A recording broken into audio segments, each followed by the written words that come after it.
Hello, YouTubers! It is the recap video for the end of last week, which was about shadow work, and the beginning of this week, which is about forgiveness and letting go of guilt and resentment and all of that good stuff. So, Heather here with Happiness Ever After, your happiness and health coach, bringing you monthly, weekly guidance on how to address the things in our lives that tend to bring us down and keep us from being happy. And if you are a subscriber, you know that you can follow along here, and you can also go to happinessEverAfter.com and grab your Happy Box monthly and continue with the work there, as well as incorporate your work there with these videos here. So it's all cyclical, if you will, and it all supports each other. So if you have your Happy Box monthly, we just finished week 1 of the week of Journeying Within.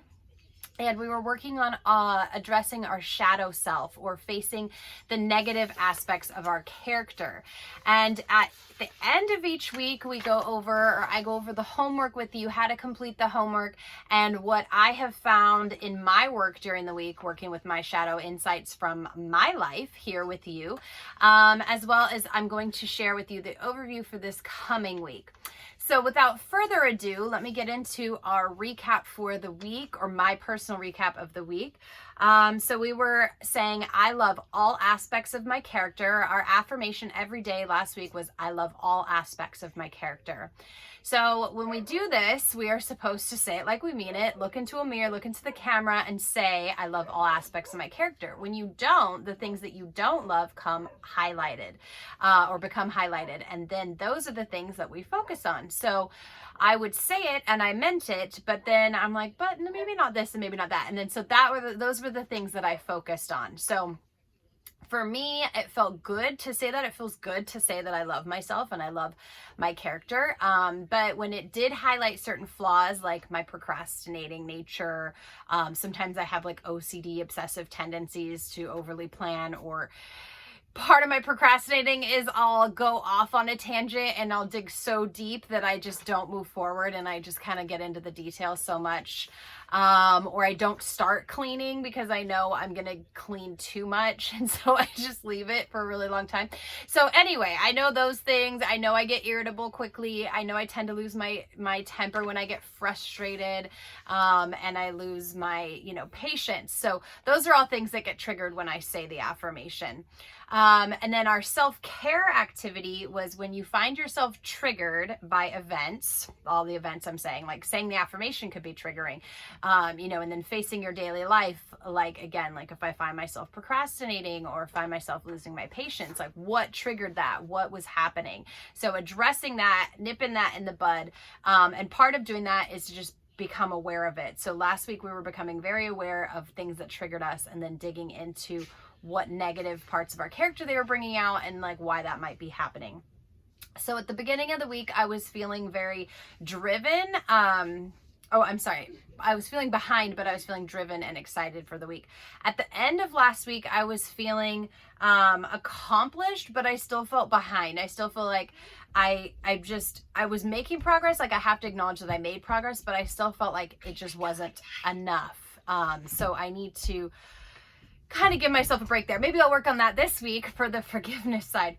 So how did it feel saying my affirmations? I kind of already went over that. I felt good, but I really realized it highlighted, and it led me to have to embrace my flaws, which I do. I mean, I love that I get fiery and angry because it means that I care about stuff, and that I do have passion still in my life, but I just want my fuse to be a little bit longer, not such a short fuse to go from 0 to like, rah!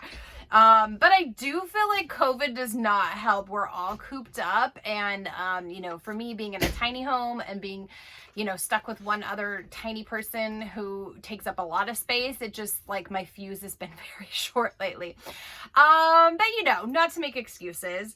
What came out of the self-care activity? So, again, I realized that was my realization that the trigger of my daughter isn't necessarily because she's become more of anything. I think it's just more time together and the small space, and she's getting bigger, so she's wanting to do more, and she takes up more space, and she basically has taken over every inch, and like the tiny space I get when she starts getting into my tiny area that I have left, my few spots, it's just like, oh my gosh, what? I am in the middle of a thing.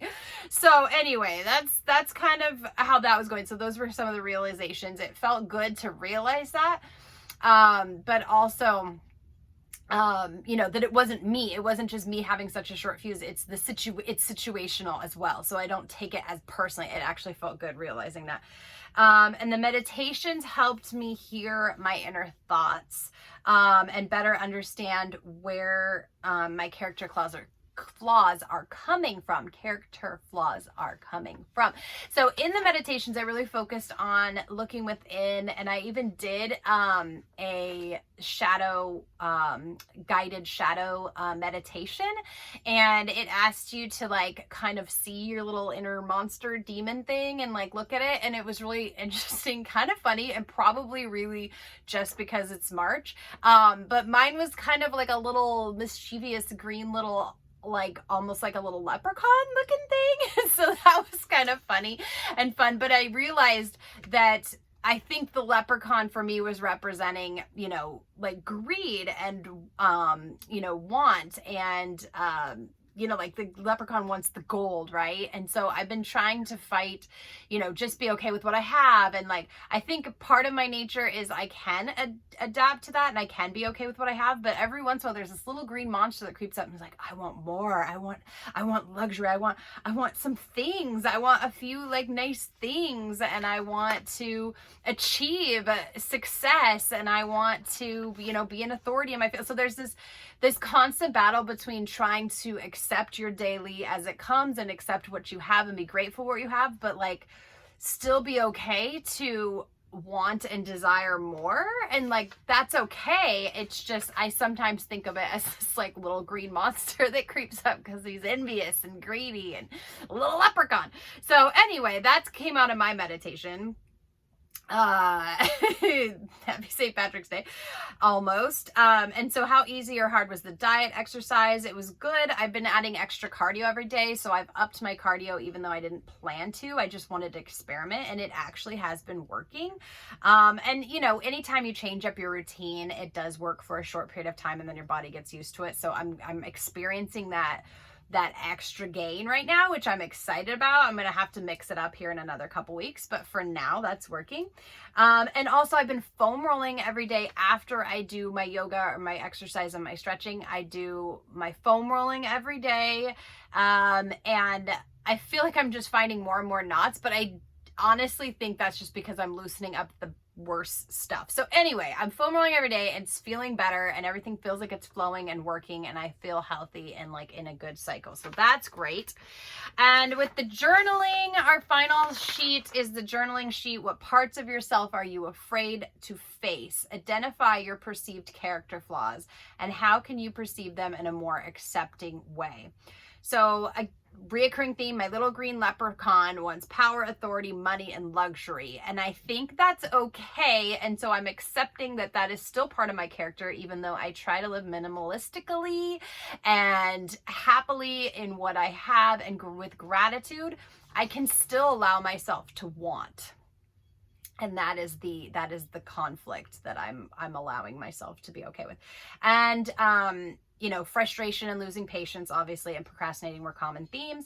What were my unexpected discoveries? So my big discovery, along with this leprechaun thing in my meditation, was I keep thinking that my daughter is like a little Pippi Longstocking, like almost like a little leprechaun herself. She's mischievous and she runs around. She just wants more and more and more.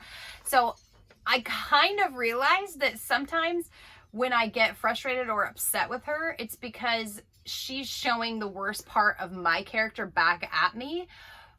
because she's my mirror, because she's my mini me, because she's my tiny human I made. And so yes, every character of hers is not exactly like mine, but some of the ones that bother me most, I feel like they bother me most because they're actually me reflected back at me. Like she's this little mirror of me. So that was a revelation that came out of meditation that was kind of like, oh, so when I get frustrated with her, I really should be coaching myself to fix the flaws in me and then show that positive side back out at her so that she adjusts her. Because with children, you can only tell them so much. You actually have to show them in what you do. So whatever she shows me that is frustrating, triggering me, are things that maybe I need to work on and get better on, and then show her how I cope or how I work with my anger and my frustration. So when she gets angry and frustrated, I need to do like breathing exercises or whatever it is that I use to calm me down, to calm her down, so that she can learn how to deal with the character flaws that are my character flaws, because I do live with them and deal with them. So rather than just get frustrated with her for being me, I should coach her better on how to cope with being me, because it's a lot. And when I procrastinate, I tend to not necessarily not do anything. It's just, I realize, and I think this is maybe not a huge deal, we probably all know this, but I just procrastinate on the stuff that I know I already don't know how to do, that I'm gonna have to learn, or that scares me, or things that I just don't enjoy doing. So I don't always just put work off. It's just the things that I haven't done in a long time, or that take me a while to remember how to do them, or things that I find really annoying because they're tedious and they take a lot of time, and I don't want to start on them. So I'll do everything else besides that. So it's not that I don't do anything. Like I think when people think of procrastinators, we just think lazy people that do nothing all day and they just kick back and watch TV. I will literally like clean for 3 hours instead of do the like one thing. Like I don't not do anything. I just don't want to do certain things. So there's that. And then when I finally do focus on something and I get interrupted, I get triggered, I get angry. So if I do finally decide to, for example, taxes were here, and every year after I do my taxes, I say every month I'm at the end of my taxes, I'm going to go in and like reconcile my business expenses. Yeah, every month. Every year for the last 4 or 5 years. Like every month I'm just going to go in and do it every month, so that next year at the end I won't have to go back and do the whole year. And I haven't, except for this month, February, I made myself do it, but I put it in my calendar and it reminded me, and I snoozed it for like 3 days because I didn't want to start it. And then I had to remind myself that it actually is only 1 month and this isn't going to take that long. And I just did it. So I just know how to do, I don't have to look at the spreadsheet again or remember where everything is. Like I know how to, like I can do this quickly and easily. It's going to take me 15 minutes.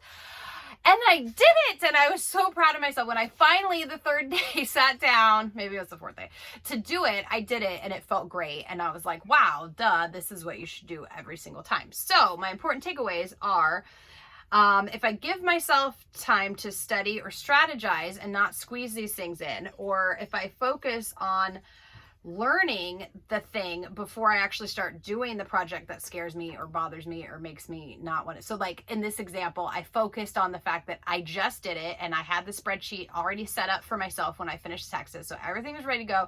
And I remembered that I knew how to do it. What I had, the way I'm doing it this year, I already have that set, and all I have to do is go download the statements and then read them and input them, and it wasn't good. And then I finally realized, oh yeah, this isn't gonna be a big deal. I actually just kind of did this, and I know this is gonna take me not that long. And then it was no big deal to do it. So I have to either remind myself that that I know how to do it and that it's not that hard and that I can just do it quickly. Or I need to just give myself enough time to be able to research it and strategize it and get all the information ready so that I feel comfortable knowing where I'm starting.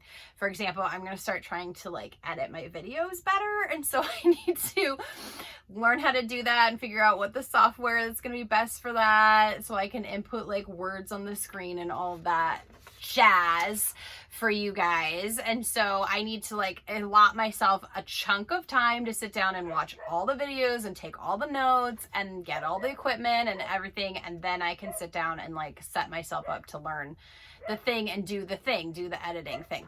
And then my other important takeaway was I need to coach my daughter more than just being her mom and like constantly like criticizing or chastising her.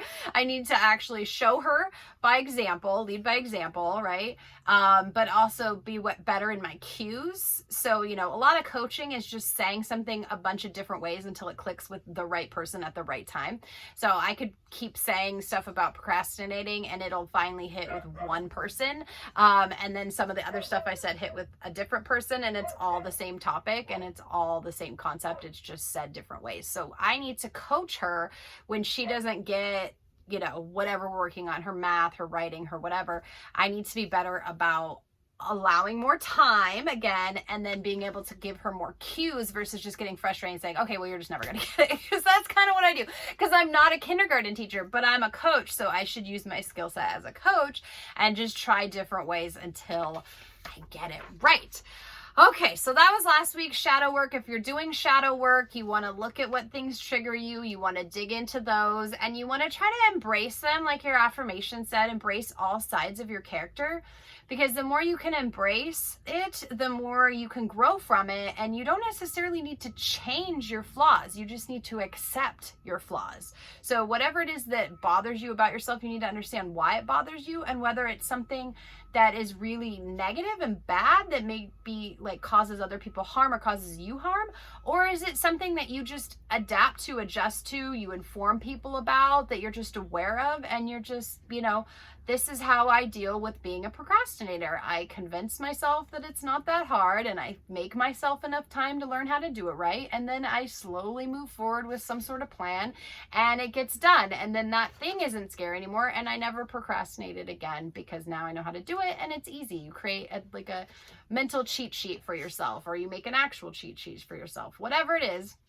Like the taxes thing. I'm a spreadsheet set up. I have a plan now. It's easy peasy, plug and play. I put a calendar reminder, no more procrastinating. So, you know, take into account your flaws and find ways to work around them and with them and embrace them and love yourself anyway and because of and all of that.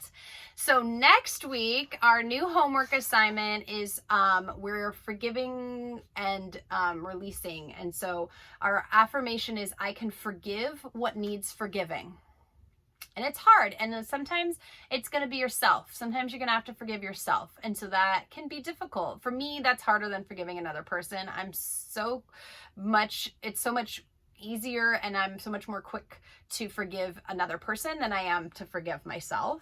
I hold a lot of guilt and responsibility for myself, and so it's really hard for me to let those things go. So if you're one of those people, you know, that's going to be the harder work here. But if there are people, I know a lot of people hold resentment for other people and they just can't help it. It's just really hard for them to let that go because it becomes like a thing that you possess. It almost becomes like a physical, tangible thing if you've held on to it for so long, or if it's holding such a place that if you lose it, you feel like you're going to open this big hole.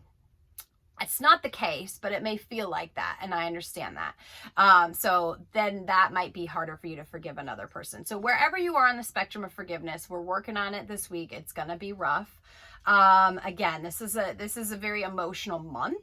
So do what you can when you can, feel all the feelings, stop when you need to, come back to it if you need to.